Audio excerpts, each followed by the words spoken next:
এখন যে শারীরিক অবস্থা, সে অবস্থায় তাকে বিদেশে নেওয়ার মতো কোনো শারীরিক অবস্থা নেই। আপনারা সবাই জানেন যে আমাদের বাংলাদেশের অবিসংবাদিত নেত্রী, গণতন্ত্রের মাতা দেশনেত্রী বেগম খালেদা জিয়া, তিনি বেশ কয়েকদিন ধরে অসুস্থ অবস্থায় এভার কেয়ার হাসপাতালে আছেন এবং তার শারীরিক অবস্থা কিছুটা সংকটাপন্ন। দেশের বিশিষ্ট চিকিৎসকবৃন্দ, বিদেশের আমেরিকার জন হপকিন্স এবং লন্ডন ক্লিনিকের বিশিষ্ট চিকিৎসকেরা তারা তার চিকিৎসা করছেন। গতকাল রাতে তারা একটা মেডিকেল বোর্ডে সভা করেছেন প্রায় 2 ঘন্টা 2.5 ঘন্টা ধরে, এবং সেখানে তার চিকিৎসার ব্যাপারে সমস্ত চিকিৎসকদের মতামত নিয়ে তারা কথা বলেছেন এবং কিভাবে চিকিৎসা তারা করবেন এবং সেই চিকিৎসাটা কি ধরনের হবে সে বিষয়ে তারা কালকে মতামত দিয়েছেন নিজেদের মেডিকেল বোর্ডে। তাকে বিদেশে নেওয়া প্রয়োজন, এই কথা তারা বলছেন যে হয়তো প্রয়োজন হতে পারে, কিন্তু তার এখন যে শারীরিক অবস্থা, সে অবস্থায় তাকে বিদেশে নেওয়ার মতো কোনো শারীরিক অবস্থা নেই। পদ্মা সেতু, মেট্রো রেল এবং এলিভেটেড এক্সপ্রেসওয়ে নির্মাণের গর্বিত অংশীদার বসুন্ধরা সিমেন্ট।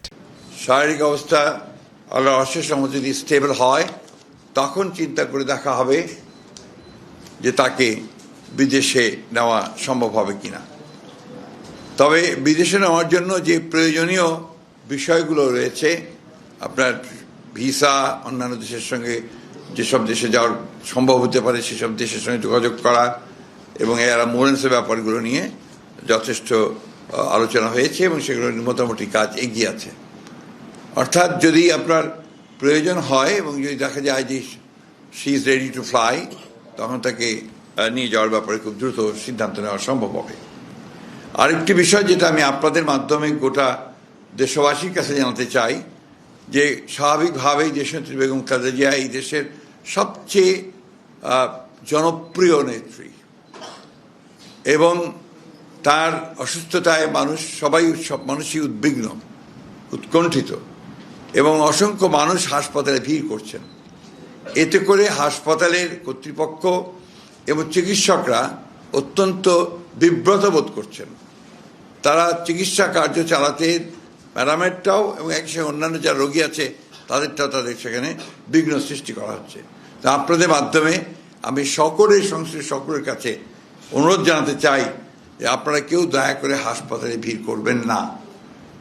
অনুগ্রহ করে বিএনপি নেতা কর্মী, তার শুভাকাঙ্ক্ষী বা দেশের মানুষ, তারা দয়া করে হাসপাতালে ভিড় করবেন না।